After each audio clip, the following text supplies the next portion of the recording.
আমরা হিন্দু যদি কেউ মারা যায়, আমরা হিন্দুরা আমরা অখুশি হই, আমরা মনক্ষুণ্ণ হই।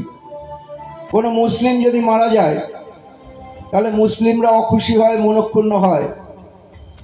আর কোনো মানুষ যদি মারা যায়, আমি জানি না কোনো মানুষ মারা গেলে কে কতটা মনক্ষুণ্ণ হয়, কে কতটা দুঃখ পায়। এই কথাটা এই কারণের জন্যই বলছি, এখনো মনুষ্যত্বের যে জায়গাটা, সেই জায়গা থেকে আমরা মাঝে মাঝে বিচ্ছিন্ন হয়ে যাই। হসপিটালে কেউ ছুটছে এক বোতল রক্তের জন্য, সেই রক্তটাকে হিন্দু দিচ্ছে না, মুসলিম দিচ্ছে না, জৈন দিচ্ছে না, খ্রিস্টান দিচ্ছে তা নয়। আমার এক বোতল রক্ত লাগবে প্রাণ বাঁচানোর জন্য, রক্ত নেওয়ার জন্য তখন ছোটাছুটি হচ্ছে, রক্ত দিয়ে বাঁচানো হলো। হয়তো সেই রক্তটা একজন হিন্দুর রক্ত মুসলিমের দেহে গেছে, কিংবা একজন মুসলিমের রক্ত হিন্দুর দেহে গেছে, কিন্তু সে সুস্থ হয়ে যাওয়ার পর সে সেটা কিন্তু আর ভাবে না।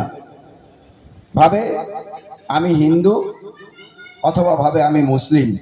কারণ মানুষ হিসাবে যে ভাবনা, সেই ভাবনাটা থেকে আমরা ক্রমশ বিচ্যুত হয়ে যাচ্ছি। এই বিচ্যুত হয়ে যাচ্ছি এই কারণেই যে একটা মধ্যযুগীয় যে বর্বরতা, সেই বর্বরতা আমার দেশে চালু করবার একটা চেষ্টা করা হচ্ছে। সেই মধ্যযুগীয় বর্বরতা আমাদের দেশে চালু করবার একটা প্রক্রিয়া শুরু হয়েছে।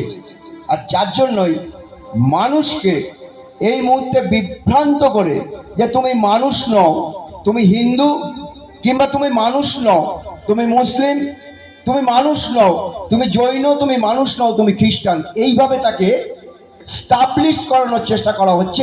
এই কারণেই যে ব্রিটিশদের মধ্যে যে ডিভাইড অ্যান্ড রুল পলিসি ছিল, অর্থাৎ নানা ভাষা, নানা মত, নানা